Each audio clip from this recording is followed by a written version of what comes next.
Welcome back to our channel. So Hyderabad రూపురేఖలు మారబోతున్నాయి కాదు, మూసీ రూపురేఖలు మారబోతున్నాయి అని చెప్పాలేమో నేను.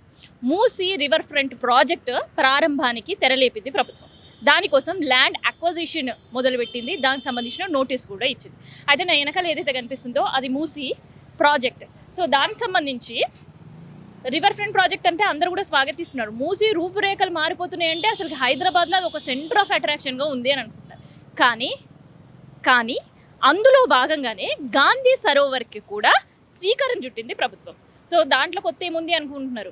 గాంధీ సరోవర్ ప్రాజెక్ట్ సక్సెస్ కావాలి అంటే 450 కుటుంబాలు రోడ్డుకు రావాలి. సో అదేంది, వాళ్ళు ఇప్పటివరకు ప్రభుత్వ భూమిలోనే ఉన్నారు కదా, ఇల్లు ఖాళీ చేసుకోమంటే మీకు వచ్చిన ఇబ్బందులు ఏంది అని నన్ను తిట్టుకున్నారు. కానీ ఆ మాట నేను ఎందుకు చెప్తున్నానంటే, మధు పార్క్ రిడ్జ్ అపార్ట్మెంట్ చూడండి ఈ అపార్ట్మెంట్. సో ఈ అపార్ట్మెంట్లో 450 కుటుంబాలు ఉన్నాయి.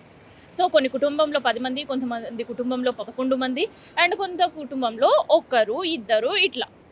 సో ఇందులో దాదాపు 6 నుంచి 7 వేల మంది రోడ్డున పడబోతున్నారు. ఎందుకు తెలుసా, వీళ్ళున్నది ప్రైవేట్ ల్యాండ్ పట్టభూమి వాళ్ళు కొనుక్కొని అండ్ డెవలప్మెంట్ చేసి అపార్ట్మెంట్ తీసుకున్న వాళ్ళ దగ్గర నుంచి వీళ్ళు ఫ్లాట్ కొనుగోలు చేశారు. దీనికి గవర్నమెంట్కి అస్సలు ల్యాండ్కి సంబంధమే లేదు. సో ఇది ఎఫ్టీఏలో లేదు, బఫర్ జోన్ లో అంతకన్నా లేదు. ఇక హైడ్రా ఏమైనా దీన్ని ఆక్యుపై చేయడానికి అవకాశం ఉంటుందంటే అది కూడా లేదు. ఎందుకంటే హైడ్రా వీళ్ళకి క్లీన్ చిట్ కూడా ఇచ్చిందంట.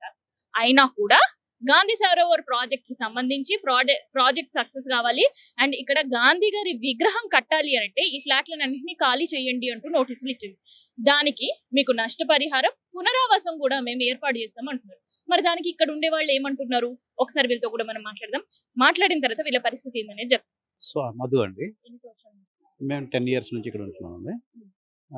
హోమ్ లోన్ పెట్టి హోమ్ లోన్స్ తీసుకొని ఇక్కడ ఇంకా ఈఎంఐలు కంటిన్యూ అవుతున్న ఈ తరుణంలో ఇటువంటి పబ్లిక్ నోటీస్ ఇచ్చి మమ్మల్ని రోడ్డు మీదకి లాగనని చూశారు రేవంత్ రెడ్డి గారు. మూసీ నదిని ఫస్ట్ ప్రక్షాళన చేసి చూపించమనండి. ఆ తర్వాత గాంధీ స్టాట్యూ వేకెంట్ ల్యాండ్లో అక్కడ ఉంది కదా, బాపుఘాట్ జాగాల్లోనే అక్కడే వేరే అక్కడ ఆ విగ్రహం దగ్గరే ఇంకో విగ్రహం కట్టమనండి, పెద్ద విగ్రహం. మాకేం ఇబ్బంది లేదు. చాలా వేకెంట్ ల్యాండ్ ఉంది. ఇది ఫ్యూచర్ సిటీని నువ్వు అక్కడ అడ్మినిస్ట్రేషన్ మొత్తం సెక్రటేరియట్ అన్నీ అక్కడ పట్టుకుని వెళ్ళిపోదామని అనుకున్నప్పుడు గాంధీ విగ్రహాన్ని ఎక్కడ కట్టి నువ్వేం సాధిద్దాం అనుకున్నావు? స్వాతంత్ర్యం తెచ్చిన గాంధీజీ గారి స్టాట్యూ కోసం మా స్వాతంత్రాన్ని హరించే విధంగా ప్రవర్తిస్తున్నావు నువ్వు. ఇది తప్పు. ఇది అది ఆయనకి తెలియాలి. ఇది ఈ ల్యాండ్ వాల్యూ కోటాను కోట్ల విలువైన ల్యాండ్ని నువ్వు స్వాధీనం చేసుకోవాలనుకున్నావు. సిటీ సెంటర్లోని ప్రైమ్ లొకేషన్లో ఉంది ఇది. దీన్ని నువ్వు స్వాధీనం చేసుకొని నీ సొంతానికి వాడుకుంటావో, నీ తాలూకా తొత్తులకే ఇచ్చుకుంటాను అనుకుంటున్నావో, ఏం చేసుకుంటున్నావో అది నీకు తెలియాలి. అది నువ్వు చెప్తే కానీ మాకు తెలియదు. అది గతంలో మీరు వచ్చినప్పుడు ఇక్కడ ఏమీ లేకుండే, ప్రతి దానికోసం కష్టపడి చేయించుకున్నారని విన్నాను. అవును, చాలా కష్టపడి చేసుకున్నామండి మేము. ఎంత చక్కగా ప్రశాంతమైన వాతావరణంలో మేము ఉంటున్నాం ఇక్కడ. ఇంత ప్రజాపాలన అయితే నువ్వు ఇచ్చిన హామీలను నెరవేర్చండి. పబ్లిక్కి నువ్వు ఏదైతే మేనిఫెస్టోలో పెట్టి ఏ హామీలు ఇచ్చుకున్నావో ఆ హామీలు నెరవేర్చండి. అవి నెరవేర్చలేక ఏదో చేద్దాము, ఇది చేసి వాటిలన్నింటినీ మైపెరిపిస్తాము అని చెప్పి మా స్వాతంత్రాన్ని హరించి ఇక్కడ మా ఇల్లులు ఎరగొట్టి నువ్వేదో చేద్దాం అనుకుంటే ఇది నీ కళ నెరవేరని కళ. మమ్మల్ని అన్నీ ఎక్కడ దగ్గర ప్రతి దగ్గర నువ్వు 2.5 సంవత్సరాలు అయింది అధికారంలోకి వచ్చి, నువ్వు ఒక పబ్లిక్ పని చేశానని చెప్పి ఒక మంచి సోషల్ యాక్టివిటీలో పార్టిసిపేట్ చేశానని చెప్పమనండి, మేము ఒప్పుకుంటాం. దేనికైనా సరే ఒప్పుకుంటాం. ఒక అభివృద్ధి కార్యక్రమం చేశాను, ఈ బిల్డింగ్ ఇక్కడ ఒక కంపెనీ తీసుకొచ్చాను, ఒక అభివృద్ధి కార్యక్రమం చేశాను అని చెప్పమనండి. వచ్చిన దగ్గర నుంచి హైడ్రా అని పేదవాళ్ళు ఇల్లులు పగలగొట్టడం, ఇంకా ల్యాండ్లు ఈ అరణ్య జంగిల్ యూనివర్సిటీ ల్యాండ్ని కబ్జా చేయడం, అది చేయడం, ఇది చేయడం, సుప్రీంకోర్టులో ఇన్ని మొట్టికాయలు పడినా కూడా ఈయనకి బుద్ధి రావట్లేదు. मेरा नाम संतोष सुथार है। हम राजस्थान से, हमें इधर आए हुए 8-9 साल हो गए हैं और इतने साल हम लोग रेंट पे रहते थे। अभी हमने रिसेंटली इधर 2 साल पहले ही घर पर लिया है।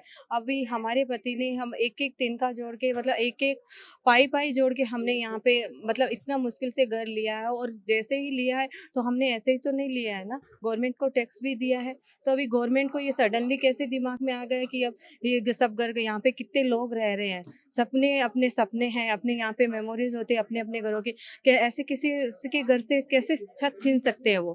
अपने खुद पे बिता के देखो, अगर यहाँ पे लोगों ने वोट देके उनको सीएम बनाया है, पब्लिक को चुना है, तो उन्होंने लोगों से भी वादे किए हैं कि उनके लिए ये अच्छे काम करेंगे, गवर्नमेंट मतलब स्कूल बनाएंगे लोगों के, और भी अच्छे काम बहुत है, वैसे कुछ करवाओ ना। आप ये ब्यूटिफिकेशन के नाम पे लोगों के घर तोड़ रहे हो, छतें तोड़ रहे हो, तो ये सही नहीं है। अपना डिसीजन चेंज करिए, हम तो यही बोलना चाहते हैं सीएम से। 13 ఇయర్స్ నుంచి ఉంటున్నాను. 13 ఇయర్స్. అవును. చాలా, చాలా మెమరీస్ చాలా ఉన్నాయి మాకు ఇక్కడ. మేము ఏం చెప్పాలో నాకు అర్థం కావట్లేదు. నిన్న ఆ పేపర్‌లో నోటిఫికేషన్ విన్న కాడి నుంచి చాలా బాధపడుతున్నాం. చాలా స్ట్రగుల్ అవుతున్నాం అసల. నా ఫ్యామిలీలో నేను సింగిల్ ఎర్నింగ్ పర్సన్‌ని. మా హస్బెండ్‌కి హెల్త్ బాగోదు. 10 ఇయర్స్ బ్యాక్ పెరాలసిస్ స్ట్రోక్ వచ్చింది. ఆయన ఇంట్లోనే ఉంటారు. పిల్లలు ఇంకా చదువుకుంటున్నారు. ఇంకా వాళ్ళ ఎడ్యుకేషన్ కంప్లీట్ అవ్వలేదు. ఇంక ఈ పరిస్థితుల్లో ఇప్పుడు ఇట్లాంటి నోటిఫికేషన్ వస్తే నాకు ఎలా రిసీవ్ చేసుకోవాలో కూడా అర్థం కావట్లేదు మాకు. ఇప్పుడు ఇదొక్కటే మాకున్న ఆస్తి, ఏదన్నా ఉన్నది అంటే ఇదొక్కటే ఈ ఇల్లు. మేమంతా కష్టపడి లైఫ్ లాంగ్, ఎంత middle class families, life long కష్టపడి పోగు చేసుకుని హోమ్ లోన్స్ తీసుకుని అంతా చేసి ఒక్క ఇల్లు ఏర్పాటు చేసుకోగలిగాము. ఇప్పుడు ఈయన వచ్చి మాకు ఈ ఇల్లు కూడా మేము తీసేసుకుంటాము అని అంటే దాన్ని ఎలా ఎలా చేసుకోవాలో కూడా నాకు అర్థం కావట్లేదు అసలు. నేను వర్క్‌కి వెళ్ళాలా, ఇల్లు చూసుకోవాలా, పిల్లల్ని హ్యాండిల్ చేయాలా, ఇవన్నీ చాలా స్ట్రెస్‌ఫుల్ అయిపోతుంది మాకు లైఫ్‌లో. సో మిడిల్ క్లాస్ వాళ్ళకి ఇల్లు ఉంటే చాలని సంవత్సరం నుంచి అవును, కష్టపడుతున్నారు. అవును. ఒక సగం హ్మ్. జీవితం. ఆ తర్వాత మళ్ళీ మనం ఇక్కడ నుంచి మారాలి, ప్రభుత్వం ఇల్లు లాగేసుకెళ్తుందంటే ఏంటి? అవును. అదే అసలు మాకు అడ్జస్ట్ చేసుకోలేకపోతున్నాం మేము. ఈ నోటీస్ వచ్చిన కానించి అసల చాలా స్ట్రగుల్ అవుతున్నాం చాలా. మేము వర్క్‌కే ఎళ్ళాలా, ఇంట్లో ఉంటాయి. ఇంట్లో ఇష్యూస్ చూసుకోవాలా, పిల్లలు చదువులు ఇవన్నీ చూసుకోవాలా. వాళ్ళకి లోన్స్ తీసుకుని మేము ఎడ్యుకేషన్ చెప్పిస్తున్నాం ఇప్పుడు ప్రస్తుతానికి. ఇంకా హోమ్ లోన్స్ ఉన్నాయి. ఇవన్నీ చూసుకుంటా, మేనేజ్ చేసుకుంటా ఏదో నడుస్తుంది మా లైఫ్ మాకు. మేము ఎవరికీ ఇబ్బంది పెట్టట్లేదు. ఒకళ్ళ నుంచి మేమేం ఆశించట్లేదు. మా లైఫ్ మేము మిడిల్ క్లాస్ మేము నడుస్తున్నాం. మమ్మల్ని ఎందుకు వచ్చి ఇట్లా డిస్టర్బ్ చేసి, ఇప్పుడు మీ ల్యాండ్ కావాలి, మీరు మాకు ఇవ్వండి, మేము తీసుకుంటాము అని చెప్పి మా ల్యాండ్ మీద ఎందుకు ఆయన కన్నుబడిందో నాకు అర్థం కావట్లేదు. ఇప్పుడు గాంధీ స్టాచ్యూ కట్టి ఎవరికి యూజ్? అంత 5,000 కోట్లు పెట్టి గాంధీ స్టాచ్యూ కట్టి అక్కడ దానికి ఏమి ఇది ఉంది? ఇప్పుడు బాబు ఘాట్ ఉంది. ఆయన జయంతి వర్ధంతి రోజు అక్కడ కొంచెం క్లీన్ చేస్తారు, వాళ్ళు వస్తారు, దండలేసి వెళ్ళిపోతారు. మళ్ళీ నెక్స్ట్ డే ఎప్పుడన్నా వచ్చాడో అడగండి. సీఎం కానీ ఇంకెవరన్నా కానీ, ఏ మంత్రి కానీ వచ్చి ఆ బాబు ఘాట్లో ఎవడన్నా వచ్చాడో అడగండి, చెప్పండి. ఆ రోజు వస్తారు, ఆ రోజంతా పోలీసులు ఉంటారు, రోడ్ అంతా బ్లాక్ చేస్తారు, మమ్మల్ని వర్క్ కూడా వెళ్ళనివ్వరు. ఇటు నుంచి కాదు అటు వెళ్ళండి అంటారు. వాళ్ళు 2 దండలు వేసి వెళ్తారు, దండం పెట్టుకుని వెళ్తారు. ఆ తర్వాత బాబుఘాట్ మొహం అన్న చూస్తారా? ఇప్పుడు స్టాచ్యూ కడుతున్నారు, ఇప్పుడు ఇదైనా అంతే. వాళ్ళ స్వప్రయోజనాల కోసం మా స్థలం తీసుకుంటున్నారు. నేను ఖచ్చితంగా చెప్తున్నాను, ఇది వేరే ఏమి కాదు, గాంధీ స్టాచ్యూ కాదు, ఏమి కాదు.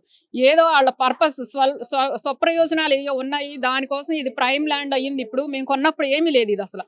ఈ మూసి ఎంత ఇబ్బంది పెడుతుంది. అయినా కానీ మేము అది భరించుకుంటా, చాలా స్మెల్ వస్తుంది, ఎన్ని దోమలు ఉంటాయి, ఎంత ఇబ్బందులు ఉన్నాయి. అయినా కానీ ఇక్కడ మేము కావాలి అని చెప్పి ఈ ఏరియా కొనుక్కొని మేము ఇప్పుడు డెవలప్ అయ్యిందేమో. అది మేము కొన్నప్పుడు ఇలా లేదుగా, అన్ని చాలా చెట్లు, చాలా అడవిలాగా ఉండేది.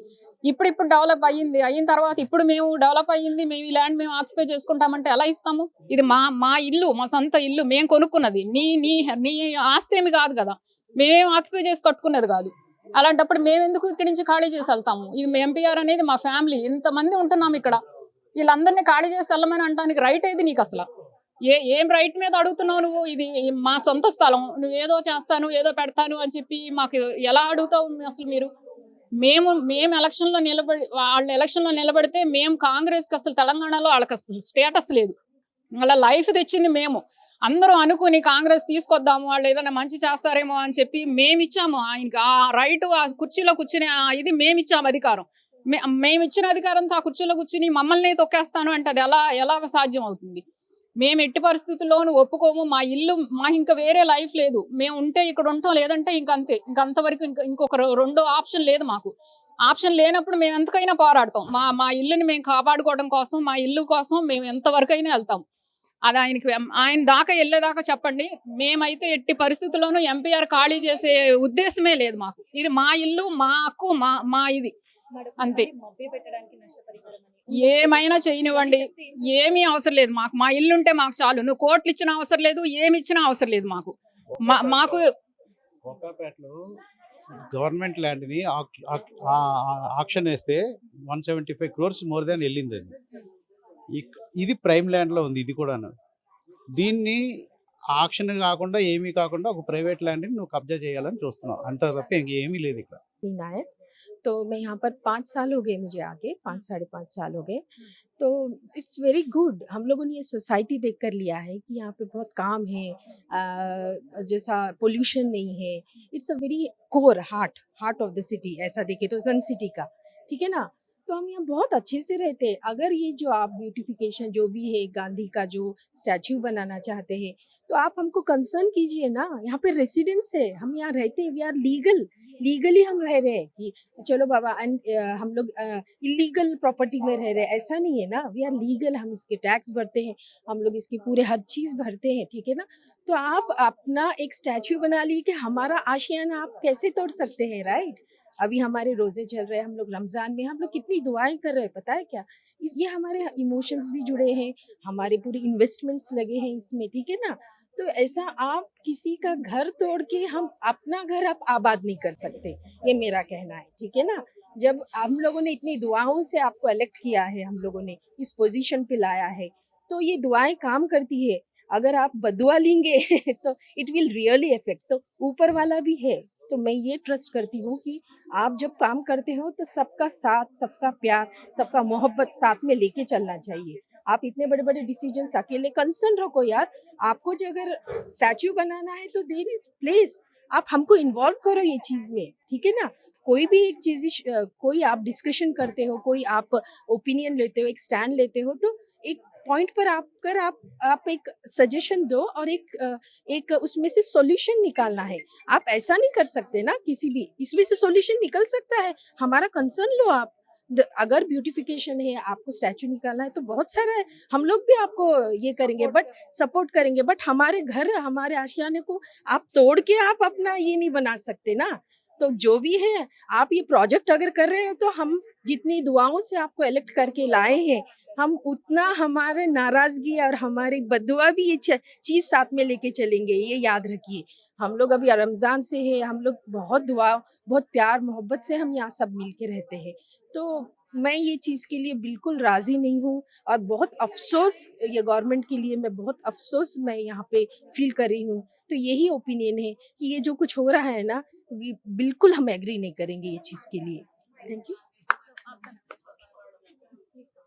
మధు అవస్థి ఏంటి అసలు గవర్నమెంట్ ఎట్లీస్ట్ సంప్రదించిందమ్మా మరి?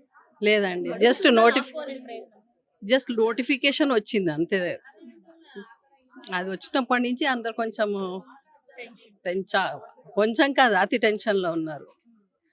దీని మీద ఎందుకు కన్ను పడింది, మీకు ఏదో చెయ్యాలంటే అక్కడ చేసుకోండి, మేము టెంట్స్లో ఉండట్లేదు, ఇల్లీగల్గా ఇక్కడ వచ్చి ఉండట్లేదు, ఇది ఇల్లీగల్ ల్యాండ్ కాదు.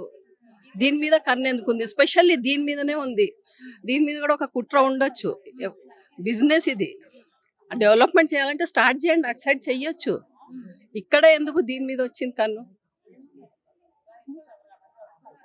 అది हाँ, मेरा नाम प्रतिमा है, प्रतिमा सिंह। 15 साल से हूँ मैं, और जितने भी यहाँ के रेजिडेंट्स हैं सभी, जैसे कि मैडम ने बताया, बहुत हंसी खुशी से मिलजुल के रहते हैं। और हम सब ने मिडिल क्लास फैमिली है हमारी, तो हम सब ने बहुत मुश्किल से EMI पे कर के ये आशियाना खड़ा किया है। ये हमारे सपनों का महल है, ये सिंपल दीवार नहीं है, सपनों का महल है हमारा ये।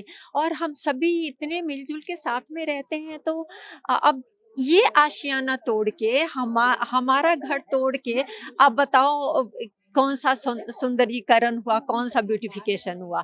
और वो स्टैचू बनाने के लिए तो ऑलरेडी है ना स्टैचू उनका, हम सब जाते हैं, पूजा करते हैं, माला अर्पण करते हैं। 30 जनवरी हो गया है ना, तो फिर इसके बदले में क्यों ऐसा करना, हमें समझ में नहीं आया। और हम तो आप सबके चैनल के माध्यम से यही हम उनको निवेदन करना चाहते हैं कि जो भी है, जो भी सोचा है, कहीं और के लिए सोचे। हमारा घर बेघर करके हम कहाँ जाएंगे? अभी इस टाइम मैक्सिमम रिटायर्ड लोग हैं, कहाँ जाएंगे?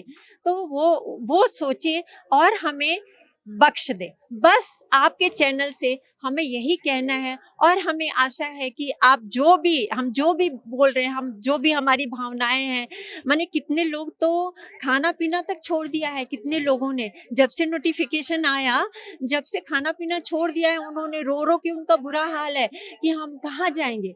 अब इतने दिनों से इतने मुश्किल से हमने घर खड़ा किया है, तो अब हम कहाँ जाएंगे। बस यही हमारी जो हमारी बातें हैं, हमारी भावनाएं हैं, हमारे इमोशंस हैं, उनको आप प्लीज उन तक पहुंचाइए कि हमें बेघर न करें, हमें बेसहारा न करें, हम कहाँ जाएंगे। बस, धन्यवाद।